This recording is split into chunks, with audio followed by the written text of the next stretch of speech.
조선 교회의 박해가 시작이 되었는데, 그게 이제 1791년에 진산 사건이 그 첫 시작이었죠. 전동성당 가보셨어요?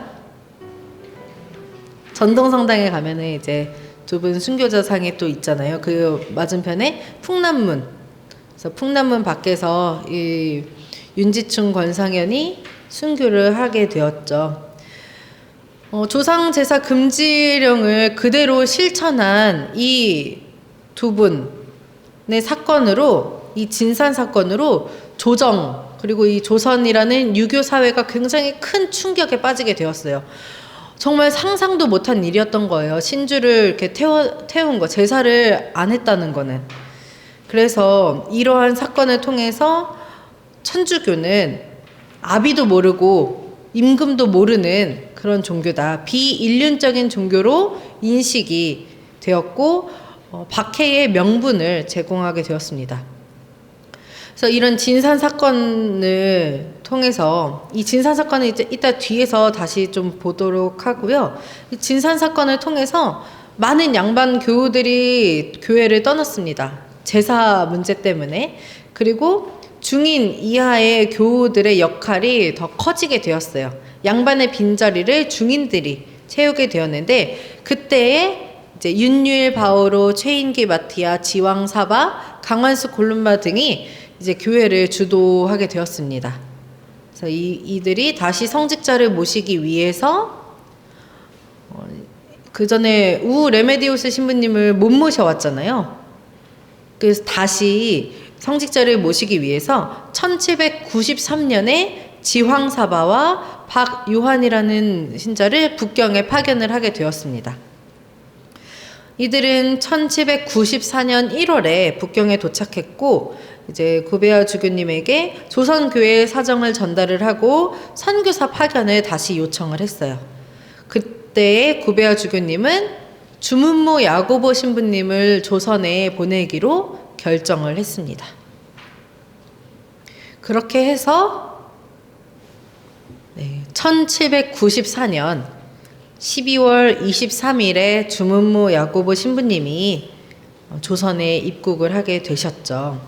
이 입국 경로를 조금 이제 보도록 할게요. 이것도 굉장히 그냥 쉽게 오지 못했어요.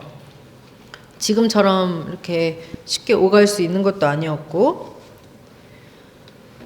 지황사바가 이제 가서 약속을, 이제 선교사 파견 요청을 한 후에 이제 북경에 40일 정도 체류를 했습니다. 그러면서 이제 보례를 받고 견진성사도 하고 고해성사, 성체성사까지 했어요. 얼마나 이게 행복했겠어요. 딱 그 신부님들에게서 그걸 받을 수 있었다는 게. 그리고 그곳에서 이제 주문모 신부님하고 어디서 만날지, 언제 만날지를 결정한 다음에 북경에서 떠났습니다. 그리고 주문모 신부님이 1794년 2월에 북경을 떠났어요. 조선에 오기 위해서. 그런데 입국을 이때는 못했습니다. 왜냐하면은 압록강이 얼어야 거기를 이제 건너서 들어오는데 압록강이 녹았던 거예요. 그리고 이제 시내 박해도 있었고, 조선에서는 박해 때문에 감시가 삼엄해서 결국에는 다음 겨울을 기다리는 수밖에 없었어요. 그동안의 주무모 신부님은 만주지방을 이렇게 돌면서 그 지역에서 사목을 하면서 겨울이 되어서 압록강이 얼 때까지 기다렸습니다. 그렇게 해서 1794년 12월이 되었을 때에 지황사바, 윤유일 바오로, 최인길 마티아가 신부님을 모시러 의주로 갔어요. 의주로 가서는 이제 변문까지는 지황사바가 혼자 갔습니다. 그래서 변문에서 주무모 신부님을 만났어요. 그래서 주무모 신부님을 모시고 12월 23일, 얼마 전이었네요. 12월 23일 자정에 압록강을 건너서 의주로 입국을 했습니다. 그래서 의주에서 윤유일과 최인길과 함께 이제 한양으로 들어와서 1795년 1월 4일경 그쯤에 한양에 드디어 도착을 하시게 되었습니다. 조선의 첫 번째 선교사가 들어오게 되셨던 거예요.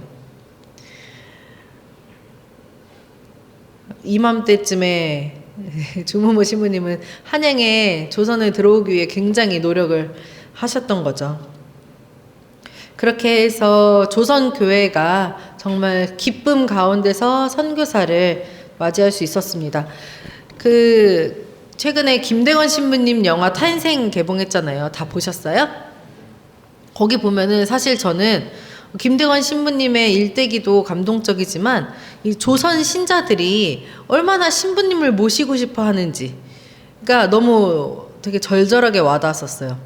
막 그 서양 선교사 모시고 나서 막 그렇게 엎드려 절을 하고 너무 감사해하고 고해성사 보겠다고 그 멀리서 오고 줄을 서고, 그 신부님을 모시기 위한 그 이유는 단 하나죠. 성사생활 하기 위해서.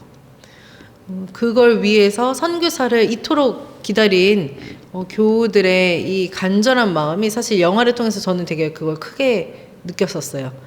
그래서 이때에도 교우들이 얼마나 기뻤을까. 첫 번째 사제를 맞이한 것이. 그렇게 이제 주무모 신부님이 입국을 하게 되었습니다. 이제 프린트 보시면은 이 페이지에 신의 박해 있어요. 이제 주무모 신부님이 입국하시고 그 뒤에 이어지는 내용은 잠시 신의 박해를 본 다음에 이어서 하도록 할게요. 좀 전에 보았던 이 진산 사건으로 인한 신의 박해가 조선에 있었습니다. 윤지충 권상현이 제사를 폐하고 신주를 불태운 사건이죠. 윤지충, 그래서 전라도 진산에 사는 윤지충 바오로와 권상현 야고보가 폐제 분주한 사건이다라고 짧게 설명할 수 있겠습니다. 윤지충은 이제 호남 진산에 거주를 하는 우리 윤선도 아시죠? 윤선도의 6대손 되는 집안의 사람이었습니다. 정약전, 정약종, 정약용과는 고종사총 간이었고, 이 윤지충 바오로의 외가가 권씨였어요. 안동 권씨. 근데 이 안동 권씨가 누가 있냐면 이제 권상현 야고보가 외사촌이었고, 또 윤지충의 어머니 권씨랑 유한검 아우구스티노의 어머니 권씨가 자매예요. 그러니까 유한검 가족과도, 그리고 정약용, 정약종 가족과도 다 친인척 관계들이었습니다. 그래서 초기 교회에는 사실 이 천주교의 전파가 그런 어떤 가족 관계를 중심으로 퍼졌기 때문에 그러한 관계도 우리가 보면은 재밌는 내용인 것 같아요. 그래서 진산에서 윤지충 바로 권상현 야고보가 이제 이런 1791년에 진산에 이러한 소문이 퍼지고 있었습니다. 사학을 하는 사람 윤지충이 어미가 죽었는데도 상장의 예를 쓰지 아니하고 다만 효건만 쓰고 상복은 입지 않았으며 또한 조문도 받지 않았다더라. 그리고 그물이 권상현과 함께 신주를 불태우고 제사를 폐지하였다더라. 라는 소문이 진산에 막 퍼지고 있었어요. 그러니까 이게 얼마나 이 유교 사회에서는 말도 안 되는 소문이었던 거죠. 이 소문이 점점점 커지면서 큰 논란이 되었고, 결국에는 이 두 사람에 대한 조사가 이루어지게 되었는데, 실제로 신주가 없더라. 집에 그곳에 없더라. 그러면서 이들에 대한 체포가 내려지게 되었는데, 두 사람이 폐제 분주한 사건은 충효의 유교 이념을 국시로 하는 조선 사회에 대한 도전으로 인식이 되었던 겁니다. 그래서 이 유교 유생들, 유교를 지키는 많은 이들의 윤지충 권상현의 처형과 천주교 탄압을 요구하는 상소가 계속해서 올라오게 되었어요. 그래서 결국에는 이들에 대한 이제 체포 명령이 내려지게 되었던 거죠. 사실은 이제 윤지충 바오로의 어머니 권 씨가 천주교 신자였고, 어머니가 돌아가시면서 이 조상제사 금지에 따르는 것을 너희가 지키도록 그렇게 유언을 남기셨다고 해요. 그래서 어머니 유언대로 윤지충은 정성껏 정중하게 상례를 갖추긴 했지만 유교 의식대로는 하지 않았다고 합니다.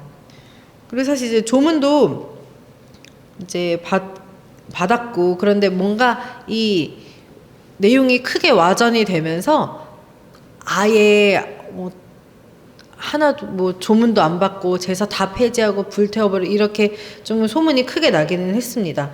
하지만 윤지충 권상현이 어머니 유언과 천주교의 가르침에 따라서 실천하고 행동한 것은 맞았어요. 그래서 이들에 대한 체포 명령이 내려지게 되었는데, 사실 이 두 사람은 처음에 피신을 했습니다. 하지만 삼촌이 대신 관아에 잡혀 있다는 얘기를 듣고서 이제 10월 26일에 두 사람이 함께 관아에 출두를 하게 되었어요. 그래서 그곳에서 혹독한 이제 신문을 받게 되었습니다. 위에 보이시는 내용은 정조실록, 조선왕조실록, 정조실록에 이제 나와 있는 내용이에요.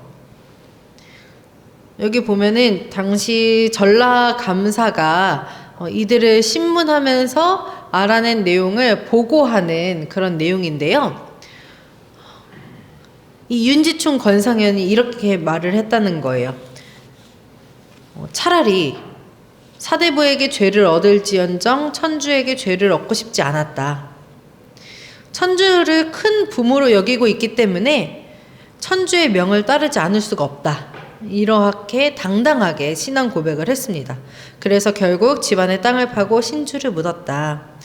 죽은 사람 앞에 술잔을 올리고 음식을 올리는 것도 천주교에서 금지하는 것. 이는 단지 천주의 가르침을 위한 것이고 나라의 금법을 범한 것은 아니다. 이렇게 이야기를 합니다. 윤지충 권상현은 당당하게 우리는 하느님을 믿기 때문에 그 가르침을 따를 뿐이다 라고 고백을 했어요. 그래서 강도 높은 신문을 받고서 11월 1일에 공술서를 작성을 했습니다. 제가 여러분에게 윤지충 공술서를 이렇게 따로 드렸어요. 네, 그거는 이제 돌아가셔서 따로 읽어보시면 되실 것 같아요. 이 공술서가 이후에 많은 교우들이 이렇게 영적 독서를 했던 내용이라고 해요. 이들의 어떤 실천, 정말 그 폐제 분주한 이 조상 제사 금지를 그대로 따른 그 실천적인 행동이 다른 주변 교우들에게 모범적인 일이었던 것이었던 거죠. 이 교회의 가르침을 그대로 따른다는 것이. 그리고 이 공술서에 그들의 신앙을 이렇게 분명하게 고백하고 있기 때문에 이후에 교우들에게 영적 독서로 읽히게 되었던 것입니다. 두 사람은 공술서를 작성한 후에 곤장을 30대 맞고 사형 선고를 받게 되었습니다. 그래서 전국적으로 이 두 사람에 대해서 극형으로 다스려야 한다고 상소가 30여 건 이상이나 올라왔다고 해요. 사실 정조는 이를 막 극단적으로 몰고 가고 싶지 않았지만 여론이 그렇지가 못했고, 결국에 이들은 사형 선고를 받았고, 사형 선고를 받고서는 이제 풍남문 밖으로 끌려가는 데에도 잔치에 가는 듯한 즐겁고 기쁜 표정이었다고 해요. 그리고 오직 예수 마리아만 부를 뿐이었다고 합니다.